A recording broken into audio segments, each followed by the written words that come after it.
નમસ્તે વિદ્યાર્થી મિત્રો. છેલ્લા પીરિયડમાં આપણે આપણું ચેપ્ટર 1 નાવડી ચાલી એ વિશે સમજૂતી મેળવી હતી. તો એનો સ્વાધ્યાય તમે બુકમાં લખી નાખ્યો હશે, ખરું ને? આજે આપણે આપણા અભ્યાસક્રમનું બીજું ચેપ્ટર છે ઠંડી, તે ભણવાના છીએ. આપણી ઋતુઓ કેટલી છે? મુખ્ય ઋતુઓ 3 છે: શિયાળો, ઉનાળો અને ચોમાસું. તો અત્યારે ચોમાસાની ઋતુ ચાલી રહી છે, તો એમાં વરસાદ પડે છે, અને ઉનાળાની ઋતુમાં ખૂબ ગરમી પડે છે. એવી જ રીતે શિયાળાની ઋતુમાં ખૂબ ઠંડી પડે છે. તો અહીં આ કાવ્યનું નામ છે ઠંડી, અને તેના કવિનું નામ છે કૃષ્ણ દવે. ઠંડી આપણને બધાને લાગતી હોય છે, ખરું ને? પણ આપણે ક્યારે એવું સાંભળ્યું છે કે કોઈ વસ્તુને ઠંડી લાગે, કોઈ શાકભાજીને ઠંડી લાગે?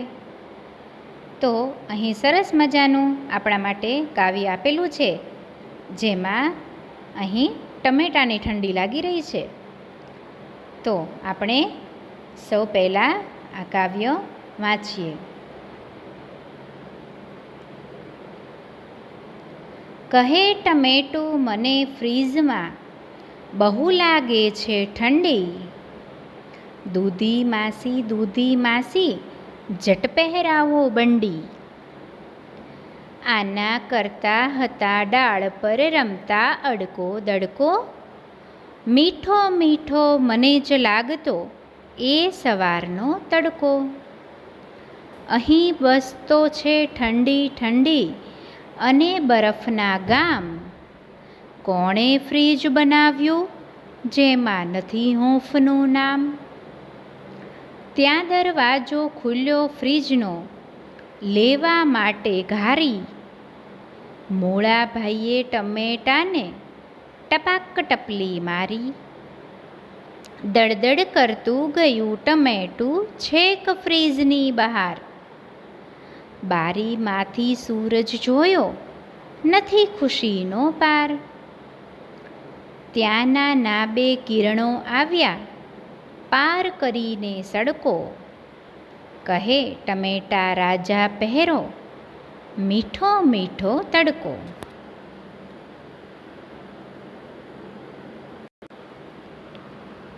તો હવે આ કાવ્યનું પઠન કર્યું, અને હવે આપણે તે સમજવાનો પ્રયત્ન કરીએ.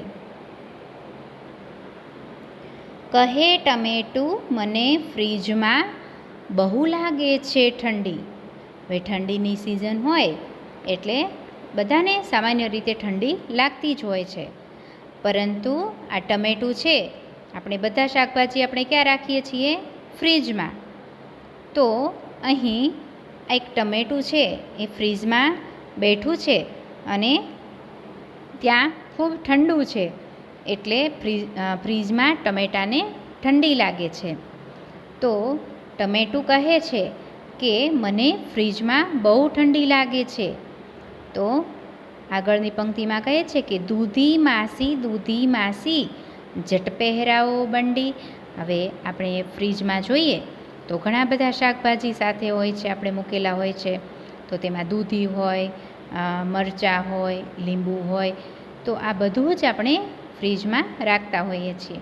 તો ટમેટું છે એ દૂધી માસીને કહે છે કે દૂધી માસી મને જટ બંડી પહેરાવો. જટ એટલે જલ્દી, અને બંડી એટલે આપણે જે શિયાળામાં આપણે સ્વેટર પહેરીએ છીએ અને શાલ ઓઢીએ છીએ, તો તેવી જ રીતે એક બંડી, જે ઉપર આપણે પહેરવાનું વસ્ત્ર, ઠંડીથી બચવા માટે એક બંડી હોય છે, તે પહેરવાની હોય છે. તો અહીં ટમેટું ફ્રીજમાં બેઠું બેઠું એને ઠંડી લાગે છે, એટલે કહે છે કે દૂધી માસી મને જલ્દી બંડી પહેરાવી દો. આના કરતા હતા ડાળ પર રમતા અડકો દડકો. શું કહે છે ટમેટો? કે અહીં ફ્રીજમાં આવી ગયા એના કરતાં તો જ્યારે અમે ડાળ પર હતા, ટમેટાનો છોડ હોય ને તો એની ડાળ પર જ્યારે ટમેટું તોડ્યું ના હોય એ પહેલાં, તો ટમેટું પહેલાં ક્યાં હતું? ડાળ ઉપર, જે એનો છોડ હોય એના ઉપર હતું. ત્યારે કહે છે કે અહીંયા કરતાં તો પહેલાં જ્યારે અમે ડાળ પર હતા ત્યારે રમતા અડકો દડકો, અડકો દડકો નામની રમત છે. અડકો દડકો, દહીં દડુકો, એ તમે સાંભળી હશે અને રેમાં પણ હશો.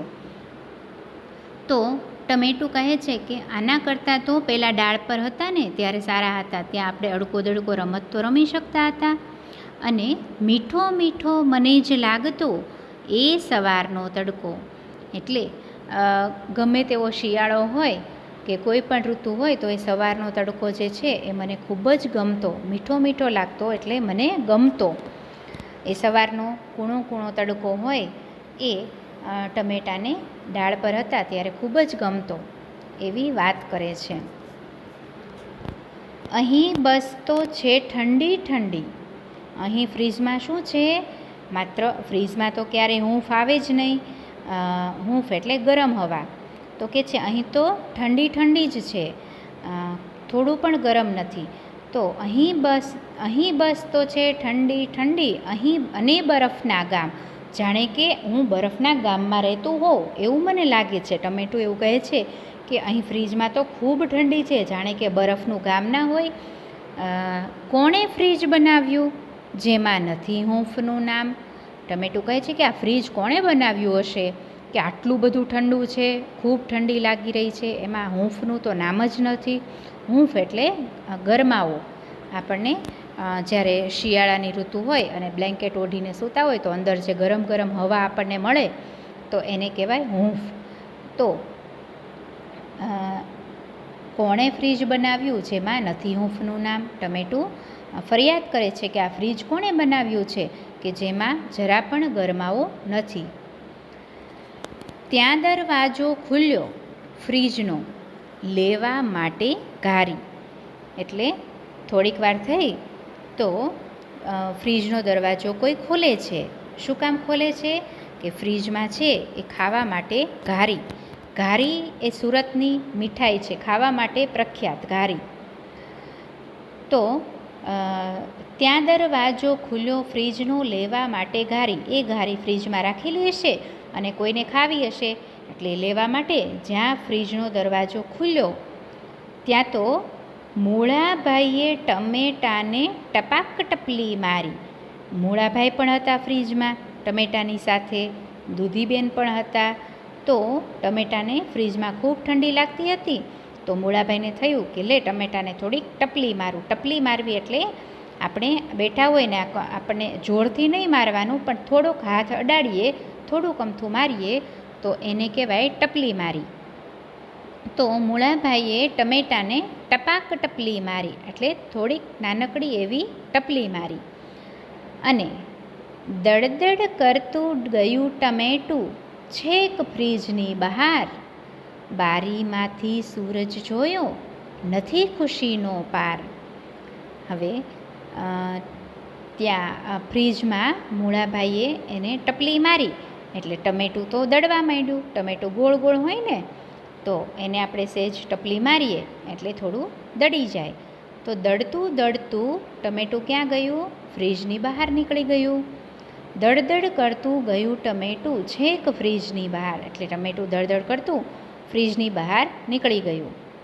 બારીમાંથી સૂરજ જોયો. ટમેટું જેવું બહાર આવ્યું કે ત્યાં રસોડામાં ફ્રીજ હોય તો ત્યાં બારી હોય અને બારીમાંથી સૂરજ જોયો એટલે સૂરજ દાદા એને બારીમાંથી જોવા મળ્યા. અને નથી ખુશીનો પાર એટલે ખુશીનો કોઈ પાર જ ન રહ્યો. બહુ જ ખુશી થઈ ટમેટાને, કેમ કે ખૂબ જ એને ફ્રીજમાં ઠંડી લાગતી હતી અને જેવું ફ્રીજની બહાર આવ્યું કે બારીમાંથી સૂરજના દર્શન થયા એટલે સૂરજ દાદાના કિરણો મળે એટલે થોડીક ગરમી મળે એટલે એને ખૂબ ખુશ થઈ ગયું ટમેટો. કોઈ પાર ન રહ્યો, કોઈ સીમા ન રહી ખુશીની, એટલું બધું ખુશ થઈ ગયું.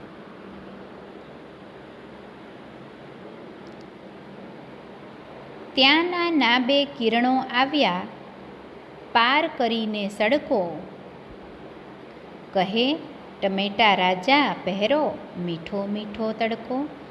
જેવું ટમેટું ફ્રીજની બહાર આવ્યું એવો એણે બારીમાંથી સૂરજ જોયો, અને એ સૂરજ જોયો એટલે તરત જ એના બે નાના નાના કિરણો, સૂરજના જે કિરણો આપણી ઉપર પડે છે એટલે તડકો આપણી ઉપર પડે એને એમાં નાના નાના બે કિરણો આવ્યા. પાર કરીને સડકો, પાર કરવું એટલે પસાર કરવું, અને સડકની પહેલી પાર એટલે સડક એટલે રસ્તો, માર્ગ. તો પહેલી બાજુથી ધીમે ધીમે ટમેટા ઉપર તડકો આવ્યો, અને ટમેટા રાજાને કહેવા લાગ્યા કે ટમેટા રાજા લો, હવે તમે આ મીઠો મીઠો તડકો પહેરો. કેમ કે આપણે આગળની પંક્તિમાં જોયું હતું કે ટમેટું એવું વિચારતું હતું કે જો અહીંયા ફ્રીજમાં તો ખૂબ ઠંડી લાગે છે, પરંતુ આની પહેલાં જ્યારે આપણે ડાળ પર હતા ત્યારે કેવો સરસ મીઠો મીઠો તડકો આપણા ઉપર આવતો હતો અને કેટલી મજા આવતી હતી. તો અહીં આ જે સૂરજના બે નાના નાના કિરણો તેમની ઉપર પડે છે અને ટમેટાને કહે છે કે લો ટમેટા રાજા, આ મીઠો મીઠો તડકો પહેરી લો. હવે આપણે જાણીએ છીએ કે તડકો કોઈ પહેરવાની વસ્તુ નથી, પરંતુ તે તડકો છે એ આપણને સ્પર્શી શકે છે. તો અહીં તડકાને પહેરવાની ખૂબ સરસ કૃષ્ણ દવેએ વાત કરી છે. તો અહીં આપણે આ કાવ્યની સમજૂતી જોઈ. હવે આપણે આ કાવ્યની શબ્દ સમજૂતી જોઈએ અને સ્વાધ્યાય જોઈએ.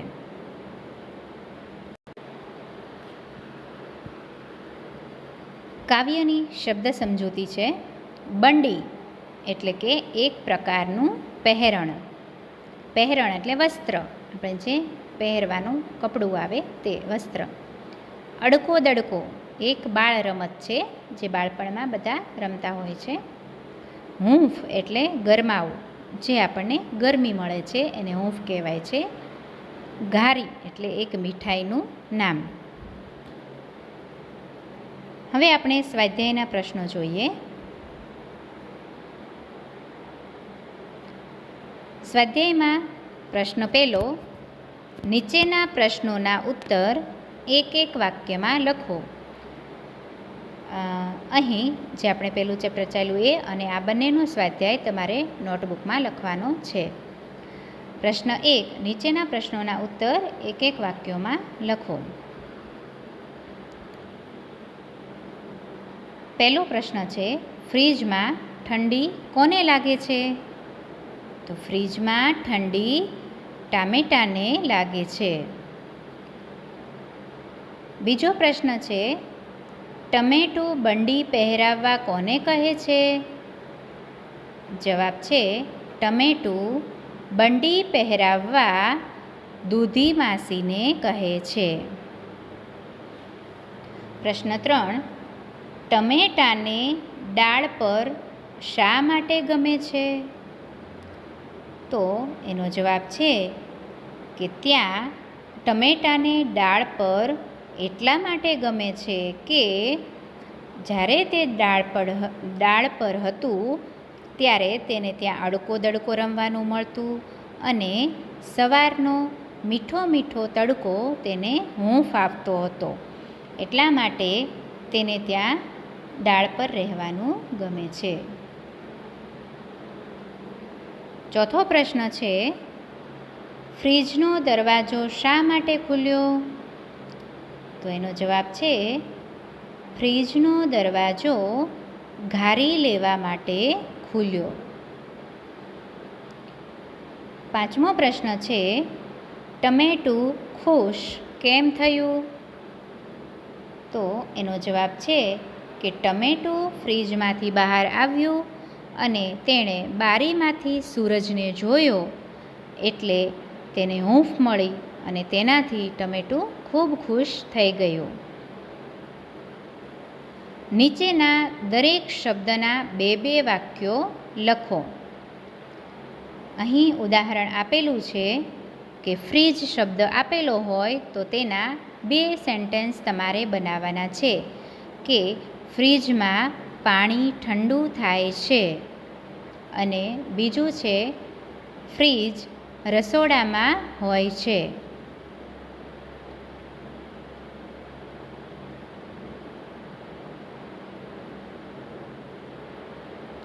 તેવી જ રીતે પછી એનો શબ્દ છે કે વાસી. તો વાસી ખોરાક ખાવો જોઈએ નહીં. વાસી ખોરાક ખાવાથી બીમાર પડી શકાય છે. પછીનો શબ્દ છે ઠંડી. તો શિયાળામાં ખૂબ ઠંડી લાગે છે. ઠંડીની ઋતુમાં આપણે ગરમ કપડાં પહેરવા જોઈએ.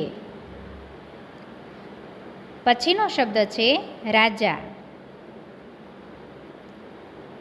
તો રાજા એ પ્રજાનું રક્ષણ કરે છે.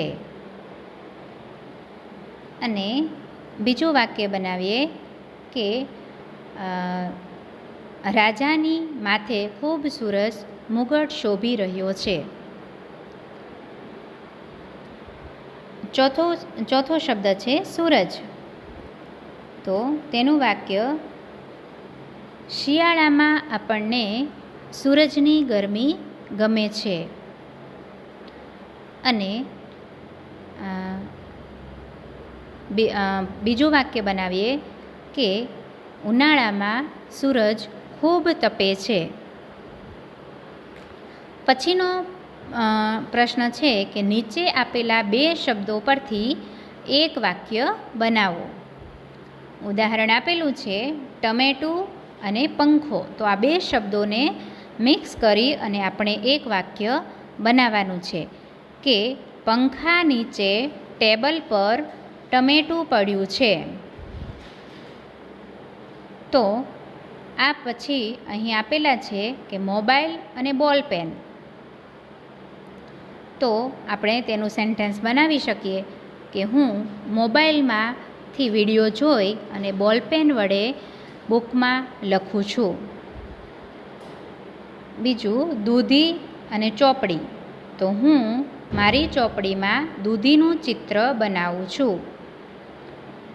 તડકો અને બરફ.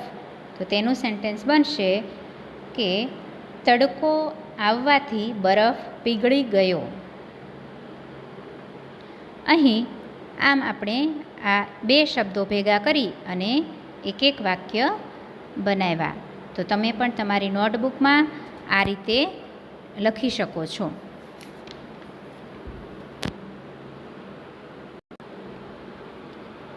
પછીનો પ્રશ્ન છે, એક પ્રવૃત્તિ છે કે બોક્સમાં આપેલ ટ્રાફિક સંકેતોને યોગ્ય સાઇનબોર્ડ સામે લખો અને આ નિશાનીઓ શું સૂચવે છે તેની ચર્ચા કરી અને લખો. અહીં કૌંસમાં આપેલું છે no parking, railway gate, no horn, speed breaker, zebra crossing, no entry. તો અહીં જે સિમ્બોલ આપેલા છે તેની સામે આપણે એ સિમ્બોલનું નામ લખવાનું અને તેનું કાર્ય શું છે, તે આપણને શું સૂચવે છે તે અહીં લખવાનું રહેશે. જેમ કે આ પહેલું સિમ્બોલ છે તો તેની સામે આપણે અહીં લખી શકીએ નો એન્ટ્રી.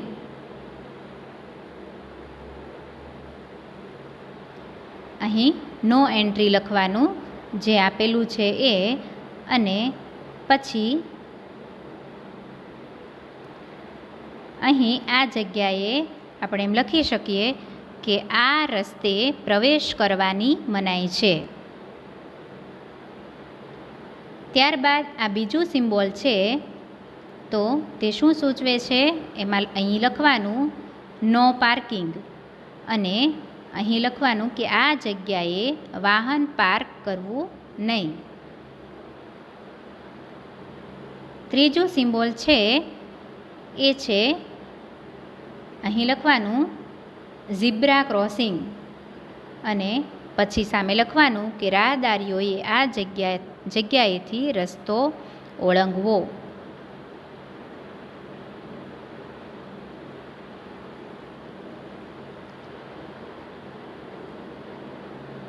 પછીનું આ સિમ્બોલ છે જેમાં આપણે અહીં લખી શકીએ કે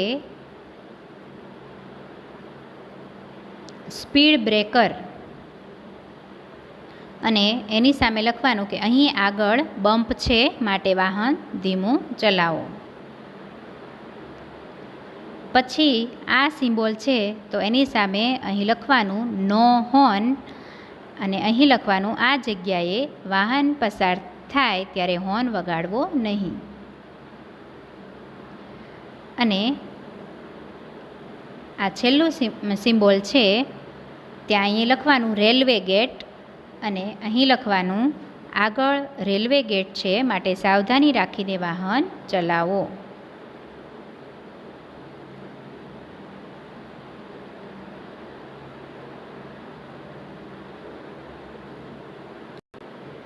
પછીનો પ્રશ્ન છે નીચેની કાવ્ય પંક્તિઓ સ્વચ્છ અને સુવાચ્ય અક્ષરે લખો. અહીં તમારે એની એ પંક્તિઓ સારા અક્ષરે લખવાની રહેશે. પછીનો છઠ્ઠો પ્રશ્ન છે કે કાવ્ય પંક્તિ પૂર્ણ કરો. તો તેમાં તમારે કાવ્ય પંક્તિ લખવાની છે. આના કરતા હતા ડાળ પર રમતા અડકો દડકો, મીઠો મીઠો મને જ લાગતો એ સવારનો તડકો. અહીં બસતો છે ઠંડી ઠંડી અને બરફના ગામ, કોણે ફ્રીજ બનાવ્યું જેમાં નથી હૂંફનું નામ. પછીનો પ્રશ્ન છે કે ઉદાહરણ મુજબ કાવ્યમાંથી પ્રાસવાળા શબ્દોના જોડકા બનાવો. અહીં ઉદાહરણ આપ્યું છે ઠંડી બંડી, તો એવા જ શબ્દો અલગ અલગ પ્રાસવાળા છે. દડકો તડકો, ગામ નામ, ઘારી મારી, બહાર પાર, સડકો તડકો. તો આવા શબ્દો શોધી કાવ્યમાંથી તમારે લખવાના છે. પછીનો પ્રશ્ન છે નીચેની પંક્તિઓ વાંચો. લાલ લાલ મરચાજી, તીખી તીખી ચર્ચાજી. છેલ્લે જે પ્રાસ મળે છે ને મરચાજી અને ચર્ચાજી, તો તમે પણ આવી પંક્તિઓ ગોતી અને લખી શકો છો. પછીનો છેલ્લો પ્રશ્ન છે કે નીચેના શબ્દો શબ્દકોશના ક્રમમાં ગોઠવો.